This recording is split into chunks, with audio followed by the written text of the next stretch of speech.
During the golden era of the 1980s WWF, there was no bigger star on the roster than Hulk Hogan. Sure, people like Macho Man Randy Savage and the Ultimate Warrior might have come close at points, but neither were able to truly exceed Terry Bollea in terms of popularity. And that's because during the golden era, it was Hogan who was responsible for taking the WWF to levels of popularity it had never seen before as its top babyface star.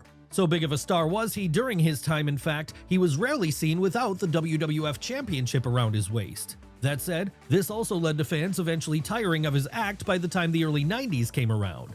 So it was then that at this point, Hogan exited stage right and spent the better part of the next decade working for WCW instead. But that isn't to say he would never return to WWE again.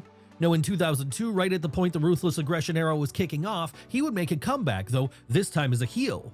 That's right, at least initially what fans got here was Hollywood Hogan, the NWO version of the Georgia native. But after a showdown with The Rock at WrestleMania 18 led to most fans in attendance cheering for the Hulkster, the company decided to turn him babyface again, with this starting his early 2000s nostalgia run on top of the card. How would that run go for Hogan? Well, while it would have a short shelf life, it would last for long enough to see him become undisputed champion at one point after beating Triple H for the honor.